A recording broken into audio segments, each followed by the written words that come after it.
Hi, my name is JJ. These are my girls. This is Flo. This is Zoe or Floey. And I am here to talk to Katie about chess, I guess. Yes! Amazing! Oh my god. Awesome. Right? Isn't it so cool? This is from like Spain from forever ago, Amazing. right? It matches my nails. It's great. And I'm pulling my best Beth Harmon look from the Queen's Gambit. And if you haven't watched it, you should watch it. But yeah, we're going to talk about chess. So tell me about chess. Yeah. So chess is a game that I learned how to play at the woefully late age of 12, but was incredibly hooked and happened to go to like the only middle school in the area that had a chess team, and the coach, bless his heart, would drive us like 2 hours to tournaments in like Dinwiddie County, Virginia, and then Charlotte. Oh, I grew up in North Carolina. And there was a very, very small niche scholastic chess scene with competition. And that was like the thing I did. I think for you it was debate, and for me it was competitive chess. And it was really fun. It was addictive. And then kind of out of nowhere as an adult, a strange sequence of events led to me getting back into playing competitive chess. And now I'm basically a full-time chess teacher. Which is crazy because I met you as my like philosophy teacher, or one of my many philosophy teachers in college. And so that kind of like for me, I was like, whoa, that's out of nowhere. That's so cool. Like, how did that happen? Yeah, how it happened is I burnt out on chess in large part because, well, in large part, the culture of being a super male dominated kind of like, I don't think we really had like the language. I don't think in 15 years ago, I don't think it was super obvious that the nerds were actually the problematic men. But like I was in this space of incredibly problematic, repressed, aggressive, misogynistic, harmful men. Favorite. And Love that. didn't really want to become like one. And then I went into a philosophy grad program, which I mean, our department, our school was fine, but Yeah. what I could tell was fine-ish. But so I kind of realized like, oh god damn it, I did it again. I'm in this space where I really don't like the culture.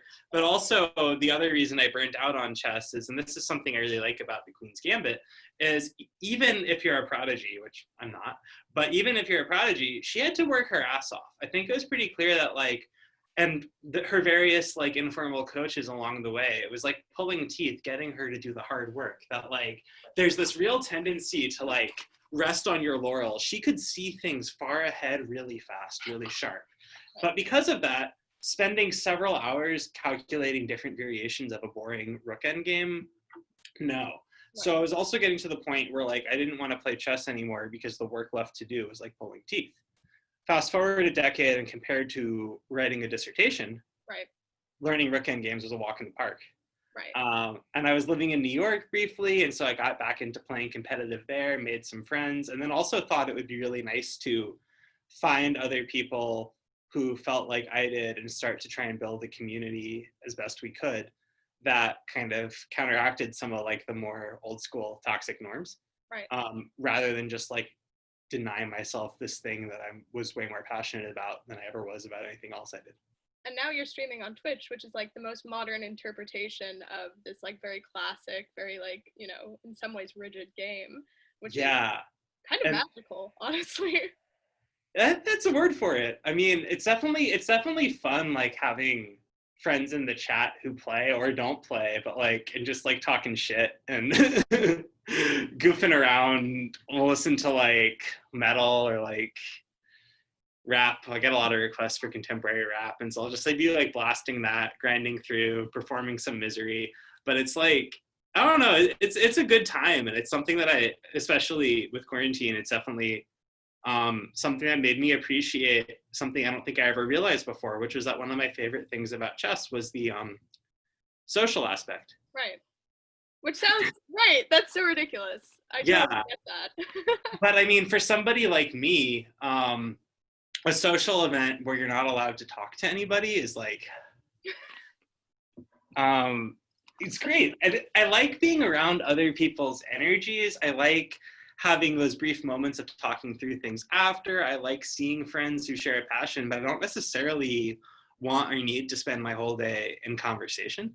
Right. So having this event where like everyone, like you can just like feel the tension from board to board of all of the energy and excitement and nerves.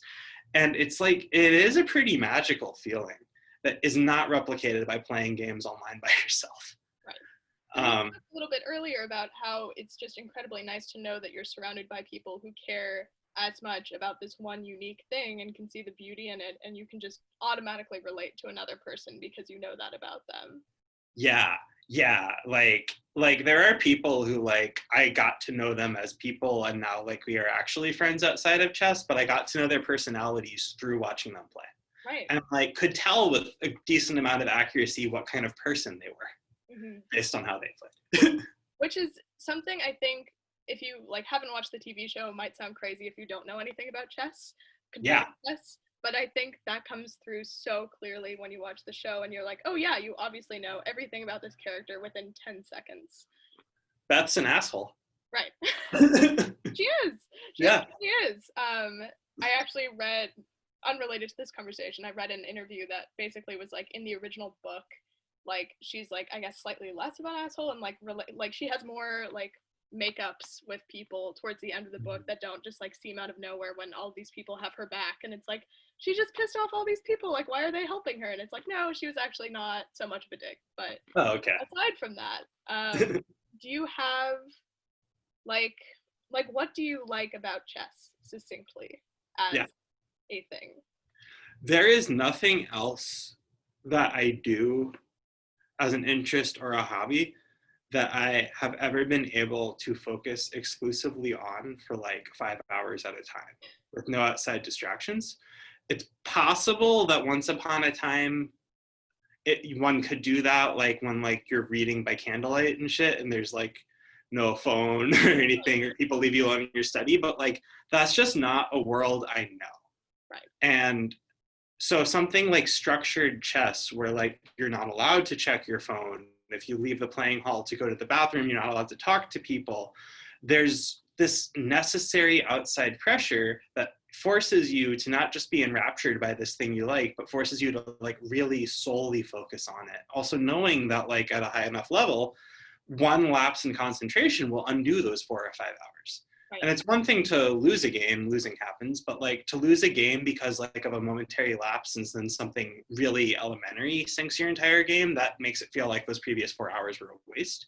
Right. So this ability to just be so grounded in one thing, to like forget everything else. There's like, I can even think of one time I was playing a game in a park and then the guy wanted the rematch and then another and another. And after about 6, I realized like, holy shit, I really have to pee. And I just didn't notice for the past like hour. I just didn't, thankfully, you know, nothing worse happened, but just like, you know, and I don't know, like, I think a lot of people need like pretty serious drugs to get that kind of feeling. I like really briefly was doing meditation at some Zen centers in San Francisco, and north of San Francisco, and it's kind of a similar thing when you really see your mind completely take control of your body because it is so occupied doing something like interesting and complex. I think it's like you said, it's like something you could only achieve with drugs, you know, as an equivalent. And I think being able to do that sober, just really in love with a game, is something quite beautiful. So do you have any closing remarks on chess or life or advice to new chess people, old chess people? There is no, this is the golden age of learning how to play chess easily online. No more do you have to like be in New York or Moscow or something to find a decent teacher. No more do you need to like live in a major city to even find a game. There are so many websites. I'd probably recommend like lichess.org, which are completely free, have hundreds of thousands of people playing on them, and have a lot of resources that are just designed as beginner material. There are also some pay ones. Follow me on Twitter or Twitch, Chessfeels, and I'm happy to answer any questions on ways to get into it. So it's Chessfeels, one word. But really, what's cool about this game is it takes about 30 minutes to learn, and it takes a couple hours to master the basics, and it takes a couple of months to master like basic patterns, and then after that it takes a lifetime to master. So the investment to get to the point where you can get infinite joy out of it is pretty minimal in the scheme of things, and the barriers to getting that information are a lot easier to overcome than they were even a generation ago. So that's do amazing. it. You're not doing anything else.